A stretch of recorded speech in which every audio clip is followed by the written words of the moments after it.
días y muchas gracias por la presencia. Decirles solamente que este es el panel de reproducción del reporte que ustedes han visto ya, así que lo que van a ver no es novedoso, sino simplemente un registro de los principales hechos que tienen que ver con el reporte de lo que fue un interesantísimo debate llevado a cabo el año pasado. En primer lugar, tengo que agradecer en nombre del Consejo Argentino para las Relaciones Internacionales, el Instituto de Seguridad Internacional y Asuntos Estratégicos, a Friends of Europe, por ser ellos los originadores de esta inclusión del Consejo Argentino para las Relaciones Internacionales en estos debates internacionales, que realmente tienen una importancia difícil de percibir porque muchas veces no llega al conjunto de la sociedad los resultados de estos debates. Y si bien es cierto que están focalizados en Europa, son europacéntricos en términos del tratamiento de los temas, en muchísimos casos estos son globales y nuestra participación trata de agregar ese poquito de extraterritorialidad a los graves problemas que Europa presenta. Vamos a ver, ustedes lo tienen en los debates, fíjense, los puntos rojos son los países que participan del debate internacional y como ven, nuestra situación en América del Sur es única, lo que hace esto todavía mucho más importante para nosotros. Estos fueron los temas los más populares, como ustedes ven, el tema número 2, que tiene que ver Europa como un actor global de seguridad. El número 5, el número 5, el alineamiento de los temas de crimen y terror, son los dos temas que fueron más importantes, pero no con mucha diferencia de los restantes. Aquí tiene una participación muy pareja entre los géneros, hombres y mujeres, y aquí tienen ustedes la participación de los géneros en cada uno de los temas, como habíamos dicho, el 2 y el 4 son los, y el último y el 5 son los más importantes. En cuanto a participación global, ustedes ven aquí, nosotros estamos dentro de think tanks, academicians.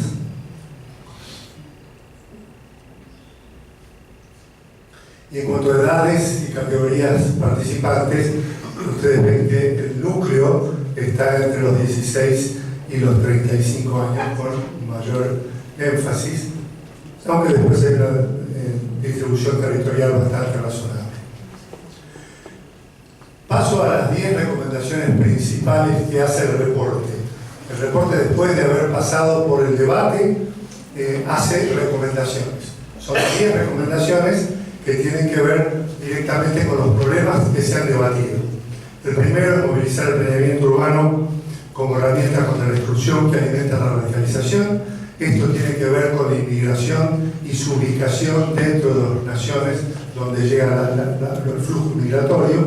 Y aquí tenemos la presencia de guetos, de villas de emergencia, de ciudades alternas, que en lugar de integrar al inmigrante, lo segregan. Entonces aquí hay una promoción del planeamiento urbano. Crear un código internacional de conducta sobre el uso militar y las implicaciones de seguridad en la inteligencia artificial es algo que preocupa no solamente a Europa, sino a Estados Unidos y creo que en general a todos los países industrializados, adelantados en la tecnología, sobre todo a los militares. Es muy percibible los artículos y opiniones contrarias a la atribución a robótica con inteligencia artificial para el uso de las armas. Es decir, que tengan capacidad autónoma para ser utilizados en la destrucción o el asesinato o lo que fuere de personas. En esto hay una gran reserva. Todos los que hemos concurrido a exposiciones de armamento de estos últimos años hemos visto que la robótica en general se ofrece prácticamente para casi todos los sistemas de armas, pero no he encontrado ninguno que tenga incluida la inteligencia artificial en los sistemas de armas.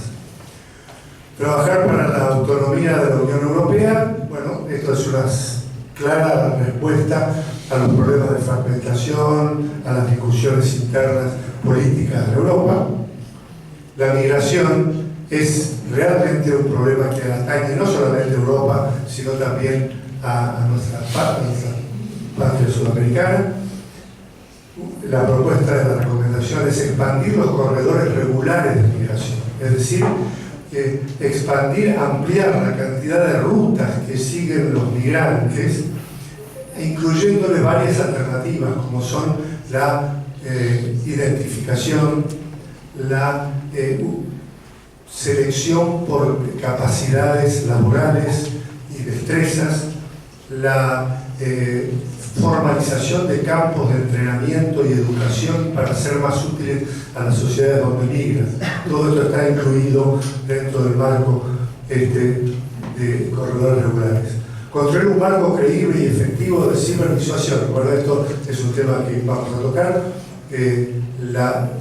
Marco creíble es quizás el elemento más difícil de obtener, que pueda ser disuasiva el ataque cibernético, los hackers. Cuando tenemos tantos problemas para la identificación del origen, es cada vez más difícil centralizar esto, por lo menos en manos del Estado.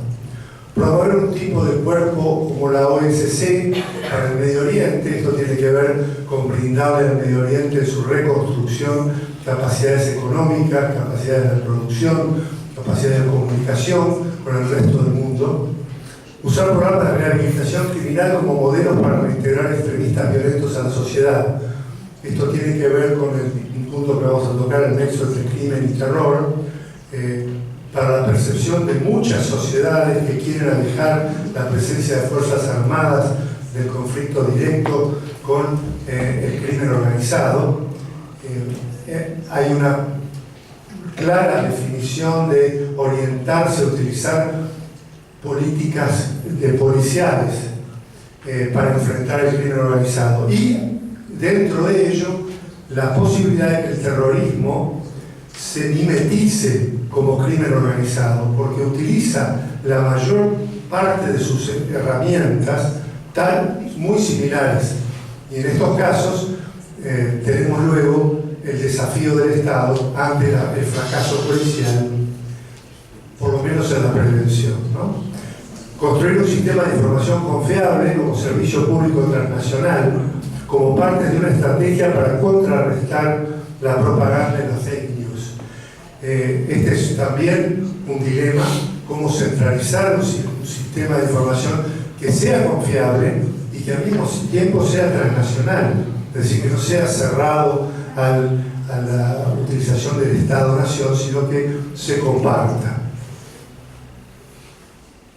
Finalmente, los 5 temas que sí debatimos en el debate de Friends of Freedom, estos son los 5 temas que se debatieron internacionalmente, donde participaron actores de muchos países del mundo.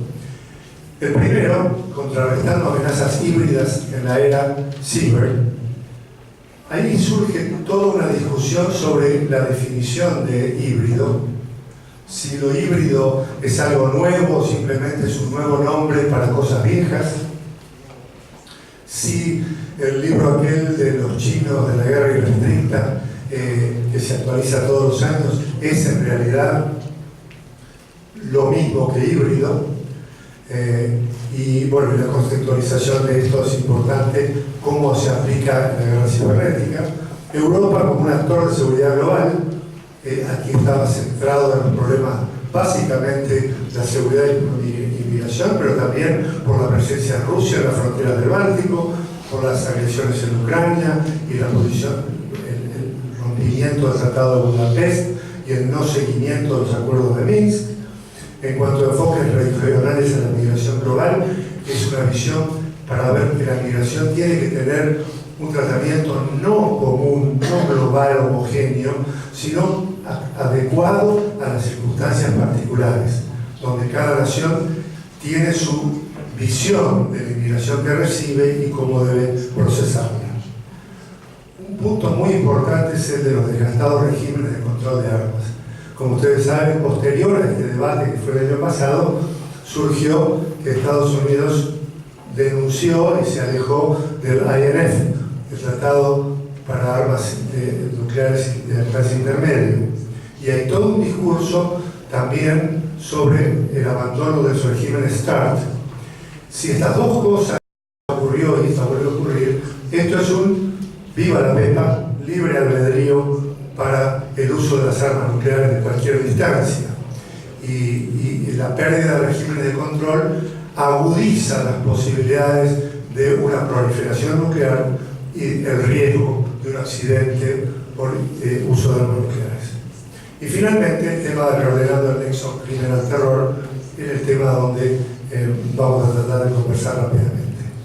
El primer tema que voy a tratar es este contrarrestando amenazas híbridas en la era ciber.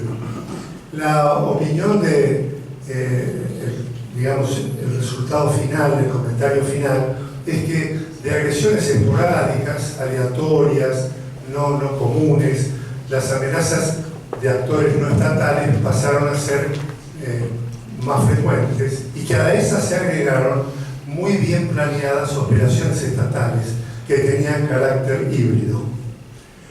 Las amenazas híbridas se las llamó también el armamentismo de la globalización, es decir, the weaponization of the globalization. Esta acción fue dar armas, al crear un arma de la injerencia cibernética donde no existía. Y esta particular forma de agredir afecta seriamente las decisiones de los estados democráticos sin configurarse en un ataque militar. Muchos se niegan a usar la palabra ciberguerra porque para que haya ese concepto, por lo menos en términos militares, es necesario que sea acompañado por el uso de la fuerza o por la amenaza del uso de la fuerza. Si no se hablan de ciberagresión. Pero aquí tenemos una distinción muy sutil, donde a veces, dependiendo de la vulnerabilidad del objetivo, cuán flaca sea su educación digital, cuán débil sea su defensa frente al hackeo, podemos estar frente a una guerra realmente grave cuando se afecta a la infraestructura crítica. Actualmente la preocupación se ha movido a lo político, dada el ataque a las elecciones. Empezó con las elecciones de Estados Unidos, después las elecciones también en Europa, y las posibilidades de que esto se configure en una herramienta común, donde ya no es intereses de otros países que actúan sobre un país que está en elecciones, sino de partidos o grupos políticos de un mismo país que buscan la agresión desde afuera con fines de apoyar sus propias políticas. Y también, por supuesto, lo que hemos dicho respecto a la amenaza de infraestructura crítica. Ustedes saben que lo que ocurrió en muchos países, Georgia, Estonia, etc., son agresiones que afectaron definitivamente la capacidad de funcionamiento de la nación, privándolo de todo sistema que tenga conexión con sistemas informáticos, ¿no? Y por supuesto, la agresión a los sistemas de defensa militar que tengan un contenido también informático tecnológico. Esto solamente para recordar algunos de las formas en los cuadraditos que están encontrados, formas de agresión y ejemplos. En Georgia, que no podían usar ni la propia red de televisión, el presidente se tuvo que ir a otro país para dirigirle hacia su pueblo. En Estonia, recuerdan la caída de la estatua del soldado ruso que provocó este ataque terrible. No usaban ni los banquetes, ni los cajeros de los bancos, ni los sistemas de control de las aeronaves en las estaciones, etc. Japón y Corea, Estados Unidos, múltiples acciones que tuvieron sus principales industrias, pero también la Casa Blanca, el Pentágono, sufrió hackeos, acciones de Corea, de Rusia, de China, y los virus que se utilizaron para frenar el desarrollo nuclear de Irán, como Stuxnet. El WannaCry que nos afectó el año pasado Aquí en la Argentina no tuvimos ningún reporte de agresiones, pero sin embargo, por parte de los que agredían, dijeron que 65 empresas del país habían pagado para salir de WannaCry, lo que quiere decir que sí la sufrimos. Desinformación. Ustedes recuerdan el Estado Islámico en su esplendor, año 2015. En el año 2015, Abu Bakr al-Baghdadi al-Husseini, el califa Ibrahim, tenía un equipo liderado por un libanés que transmitía en 18 idiomas sobre las redes sociales una serie de, eran todas campañas proselitistas para el reclutamiento y en contra del resto de los países. Pero también tenía un set de filmación para contestar a las agresiones que recibía. Ahí en la derecha de la proyección ustedes van a ver una máquina vial que está trabajando sobre un camino. El texto decía: después del bombardeo de Estados Unidos estamos reparando el camino. Estaban a 500 kilómetros del lugar y lo estaban filmando en una tienda. Pero la imagen era muy importante. Y al lado ahí tienen la cantidad de medios con los que se comunicaban. La agresión híbrida es lo nuevo, es la globalización tecnológica la que lo permite, y las vulnerabilidades surgen de lo que dijimos: de educación, capacidad informática y tecnológica del país para aislarse y defenderse. Es necesaria una definición legal de agresión híbrida, porque esta no existe como tal en la mayoría de los acuerdos, de tratados, tampoco en las leyes, y esta es una tarea conjunta de públicos y privados. Los medios, las redes sociales, la educación desigual, son los objetivos que plantean vulnerabilidades o fortalezas en esta guerra híbrida. Las tareas deben ser de conjunto. Se habla de higiene y seguridad ciber, enseñar a higienizar las redes ciber, a eliminar las posibilidades de ser agredidos. Las escuelas y la familia tienen un gran rol en la educación digital de los jóvenes. La participación público-privada, ya he dicho, es imprescindible para colaborar en la defensa contra la agresión híbrida o ciber. Y por último, fortalecer la seguridad electoral y la infraestructura crítica y alentar la transparencia en las comunicaciones. Esta es nuestra visión de un grupo nomás de crimen organizado transnacional. Cuando tratamos el tema reordenando el nexo crimen-terror, y lo tratamos desde aquí, desde el Cali, con todo el mundo, empezaron las primeras expresiones a mostrar la diferencia de naturaleza, pero la similitud en los procedimientos que existían entre las organizaciones del crimen transnacional y los extremismos, ya sean terroristas o no. Las similitudes se estaban dando en el reclutamiento, las formas de organización, el tipo de armas en general que se usaban, con excepción de las bombas del caso del terrorismo, la forma de financiamiento y las tácticas que utilizaban en las organizaciones. Por semejanza, se trató de aplicar tácticas policiales para enfrentarlos, sin discriminarlos, por no poder diferenciarlos. Pero no hay una receta global. Cada caso debe ser estudiado y analizado con los elementos de seguridad y defensa de cada país y actuar según la situación. En nuestro caso, tenemos bien claro definir las leyes de seguridad interior y defensa, pero existe un parámetro que me parece que está detrás de todo esto, que es el de proporcionalidad de la respuesta frente a una agresión que tiene determinados tipos de armas y de metodologías. Debe haber una respuesta que sea proporcional a eso.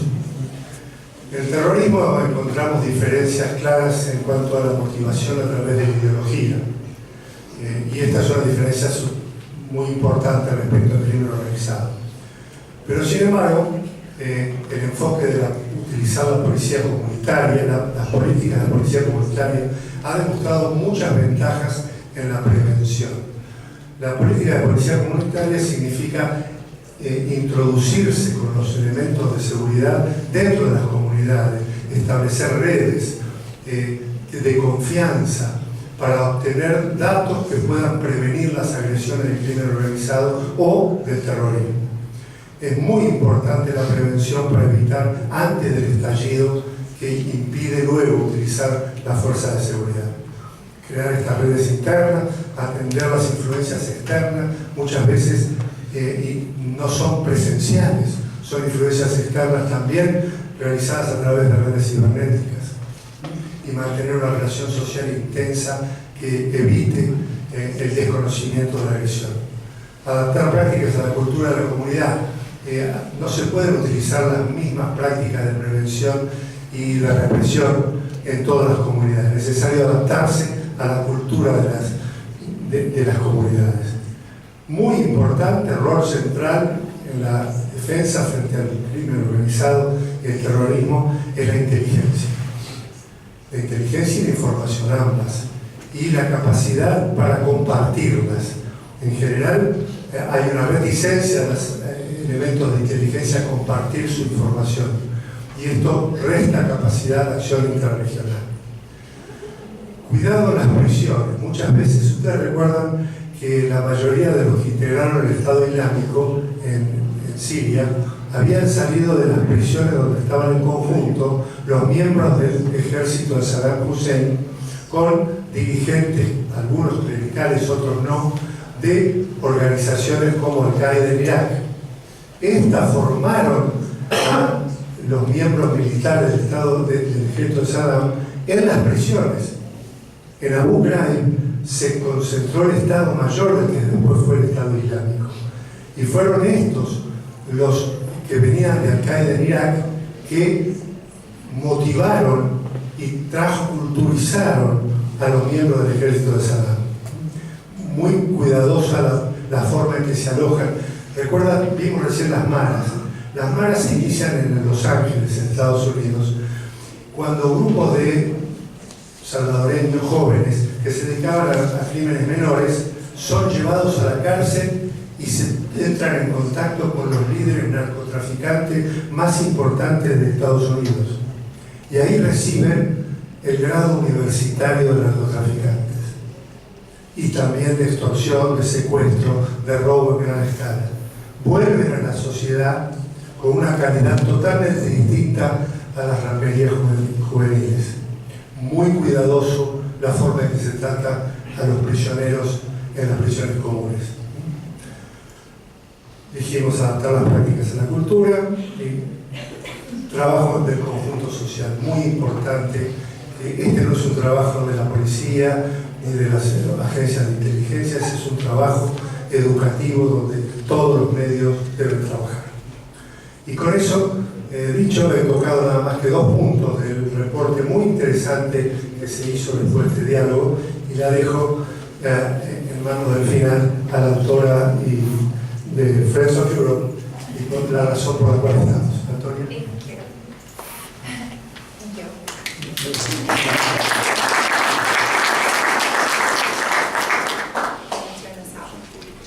Thank you for giving such an elaborate presentation on the full report. I hope that you all secured a copy or a copy of the executive summary. Just before I move into the discussion of today on this information and the recommendation we had prepared, as you can see now, my 1 out of 2 slides. I wanted to briefly just go through with you the project, the Debating Security Plus. I thought it might be useful to understand why we're doing this, what it actually is, what it looks like, and finally to invite you all on to join our upcoming debates. So Debating Security Plus, as was mentioned, was on the 6th edition last year, which is why the report is the 6th out of a series of the similar types of projects that we've been doing. We're now engaging in our 7th edition of this online brainstorm that it is. And why are we doing this? We saw a need to break silos, but also share expertise globally around these issues, as clearly Julie also illustrated, are transnational. The nexus between crime and terrorism, for example, migration. We've discussed climate security. disinformation, AI, all of these are threats that are not, singly faced by one country. So this is why we thought that we need a space where we can convene people, experts, students, with professors, but also practitioners, in the same space to have this debate and share their best practices with each other. And today, luckily, we have technology, so we can do that online, which is what we're doing. So in the previous years, we've been doing this for an intense 48-hour discussion, bringing together people all across the world, relying incredibly on the support from our partners globally, and Kari, of course, contributing both with amazing and extraordinary expertise in their field and topic, the theme that they were moderating, but also in the other topics, but also logistical support to moderate the discussion, provide content, and facilitate for the users engaging on this platform. We obviously use this as a starting spot to then, or an entry point to then, dive deeper into these discussions. Also now, coming here and discussing this in person with everyone, I think it's an honor for that reason to be here with you today to continue this discussion in IRL, as they say. What do we do? So it's an online brainstorm. We discuss many different topics, as you can see. It's ongoing every year. We had around, as we can see from the statistics, around 1,000 participants last year from 86 different countries. So obviously we're hoping to keep a balance between gender, but also geographical balance in order to incorporate all kinds of perspectives and really build new thinking from what's out there. And the whole idea is to crowdsource recommendations, really. It's not to reinvent the wheel in every country specifically, but really crowdsource on what's out there and together forge maybe and even build something better together. So that being said, on Debating Security Plus, I will also in my closing remarks invite you to join our discussion that's going on now. But I wanted to discuss with you what came out of the discussion in 2018 on disinformation, where we had as a recommendation looking at short-term, medium-term, and a long-term response to how to counter. It's one way to counter disinformation according to these experts that came online. And what they highlighted was that in the short term, we need as you can see on the slide, a boost in investment for public service in media. And in the medium term, we hope to engage in a better dialogue with citizens around this information to raise awareness, but also to spread more objective facts around what's being said. I think this has also been reflected in today's discussion. And in the long term, the idea was to establish a kind of European Information Bureau where the member states and the EU would share a budget to support independent journalism and public broadcasting. And this, of course, would be a model that would be transferable into other regions as well. But especially focusing on the short-term goal of boosting financing for public broadcasting, I think is something that came out of the discussion. And why was this such a big piece of the discussion? I think a lot of countries see the free media space as something that we very much value, and I think that we need to all agree. But right now, with social media and the way media is no longer national, it's no longer just a national debate where people receive their information from, but rather we turn to actors globally to receive our information. And there are state-sponsored media outlets that have a wide reach outside of their own countries. I'm talking about, I'm going to name and shame, Russia Today, short RT, and Sputnik, of course. They spread news. They're free to access of anyone. Online, you can access them. They have languages. They have outlets in all languages almost today. And they're state-sponsored. There's no way for media that's private, for example, The Economist or Financial Times, they all require you to subscribe. There's no way to compete with the same audience if your subscription model depends on your users or your readers paying for your material. You cannot compete with these huge machineries of public broadcasting agencies spreading information which is not always true, very often fabricated or misinformation just targeted at confusing audiences. And this all content being made available to anyone in the public without having a subscription. Just to give you some numbers, these sadly are European examples, but RT, Russia Today, was among the top 3% most influential media outlets in the Italian elections in 2018. We all know the outcome of the Italian elections in 2018. The information was picked up, especially in social media, by mainly anti-immigrant forces and different organizations, and they kept spreading these messages, giving, in the end, RT, which is not an Italian media outlet, such an influential position in these elections. In the Catalan referendum, RT and Sputnik were also among the most shared social media, media outlets on social media. And it's been proven that disinformation spreads around 6 times the speed on the internet compared to objective reporting. That's 6 times the speed.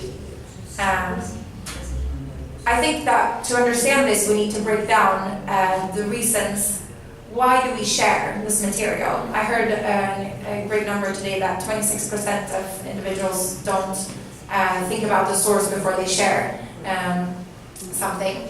And why do we share? I mean, it's social media. We share because of both psychological but also social reasons. There's a social performance element in what we put out in our name. Adding the layer of anonymity and where you can actually share any material you like, you clearly can see that the material we share on social media and that material is being shared is not always shared for rational reasons. And I think this is a major fault in the way many people think around disinformation and the spreading thereof, is that we will only share for rational reasons. The science and the evidence point against that fact. We clearly don't share things online because we've source checked it or because we thought it was a very interesting fact. We share because we want to create either an image of ourselves, spur the debate. There are many more other factors. But the factors behind this information being created are always either economic, with clickbaits, which is a completely different debate, or political, where the people or the states, the governments behind this information have a malign intent to harm our open democratic systems.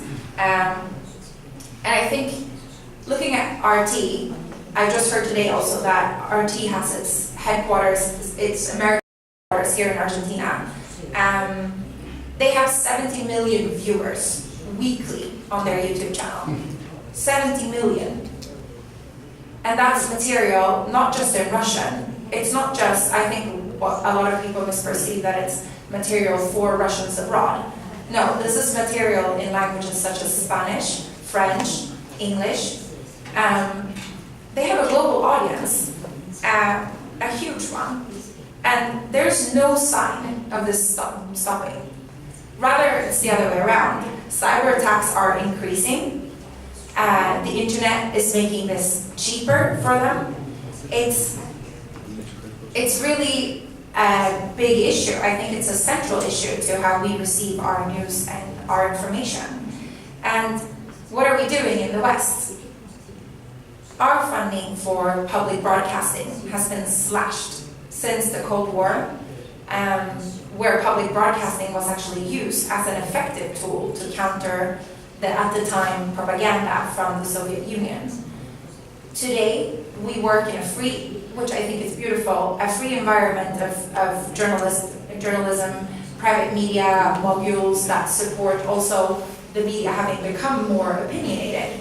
We discussed that earlier today, that a lot of media and news outlets today have moved from reporting objective facts to reporting more opinion-based pieces because it attracts more readers. We're back at the psychological and social effects to what people read and share news.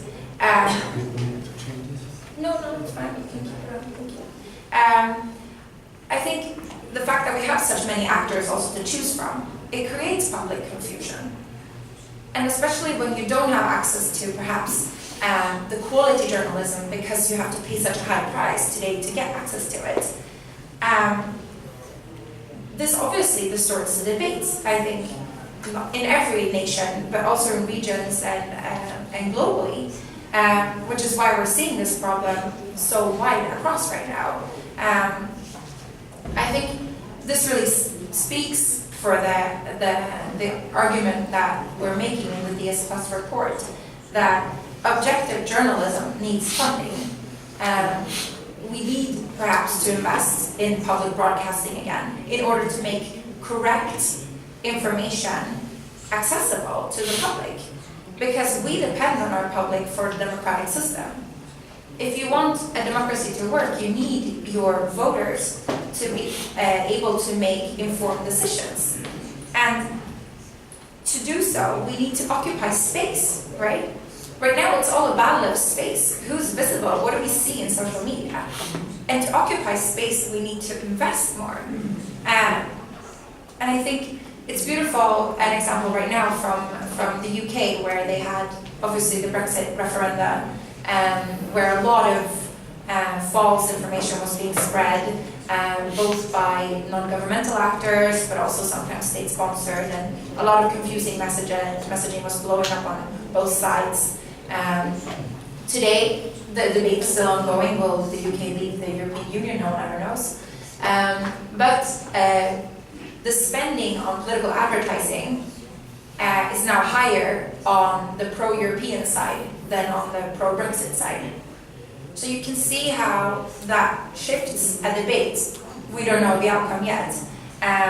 But it's all about occupying space. And to do that, in order to be seen and heard in today's society, we need to invest money, right? I think the EU Action Plan released in December also highlights that strategic communication is really a priority to counter misinformation.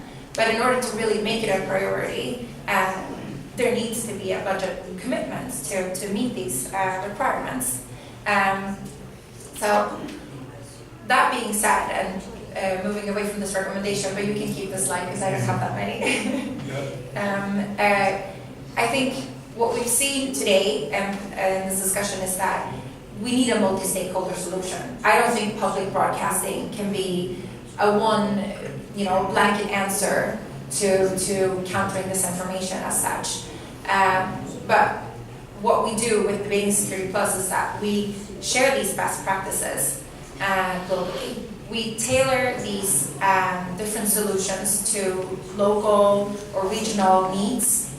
And this is what we can facilitate with networks like Debating Security Plus, and where we can play such an important role bringing these actors together. So why do we need to share so much globally, and why haven't we come up with a solution yet? I think you can really see that different countries, I'm talking about Europe, but also globally, we have different levels of preparedness. You recently saw the Indonesian presidential election, where after a heavy amount of different fake news, and disinformation was being spread about the presidential candidates.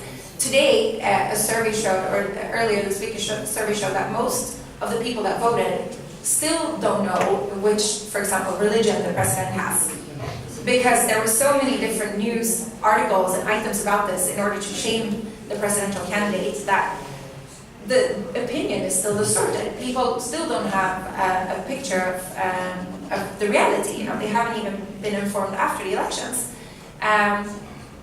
You can see in some European countries, in Greece recently, there was a big measles outbreak. We discussed earlier about the debate on vaccines, and anti-vaccination, I think, is one of the most serious threats to our society. It really crystallizes how the spreading of false information can become a weaponized tool. There are over 46 people that have died in measles outbreaks in Greece. And you can see where, if you cross-check with maps, where people have fallen victims for measles. You also have a surge in Russian bot activity. And this is mapped, coordinated, and it's a serious attack on our societies. I think we need to take a step back and realize how serious this threat of disinformation actually is. And this is also why it is so important that we help each other. Other countries, I mentioned the UK now taking a different stance. You have the Nordic European countries that look into a more whole of society approach into countering disinformation. They create a different type of resilience to this, and in the preparedness for the European elections right now, the new action plan has been implemented to counter this type of negative information and false information being spread, and this actually helps. So I think that's why we really need to be able to convene these different players globally to see what works for them.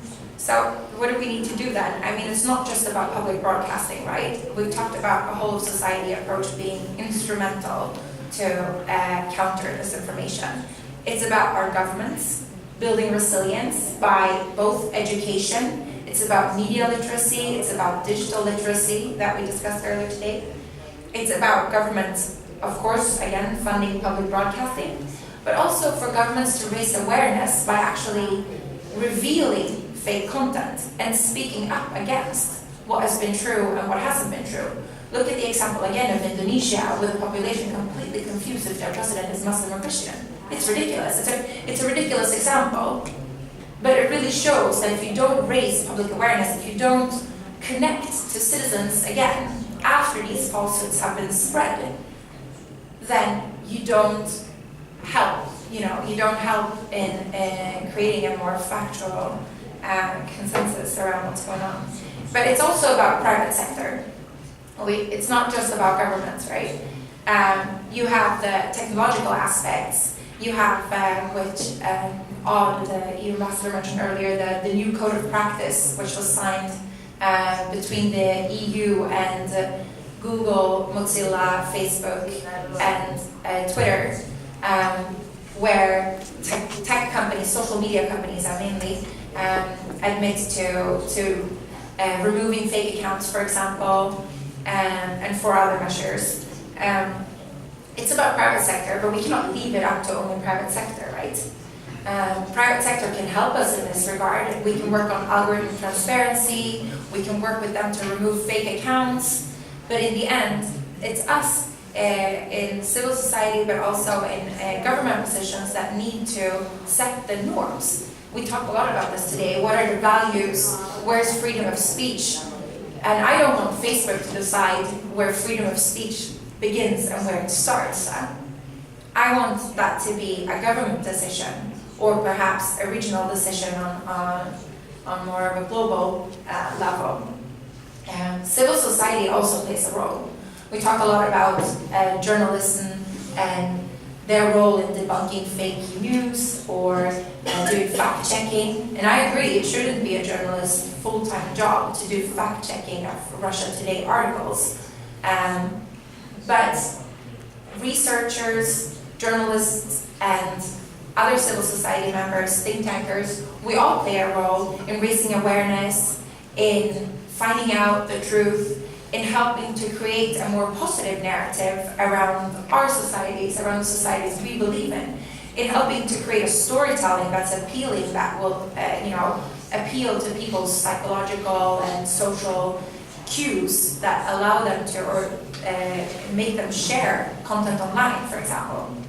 And looking at this, my big conclusion from today and from the project Debating Security Plus and the research that we're doing in Brussels is that I believe that democracy is better suited to deal with these issues. Maybe right now we have more autocratic governments investing more in public broadcasting and sadly occupying more of the public space and the public debates. But only in democratic societies can we really convene all types of stakeholders to come up with better solutions. We can cooperate across borders, we can cooperate across silos to find a multi-stakeholder solution to this problem. And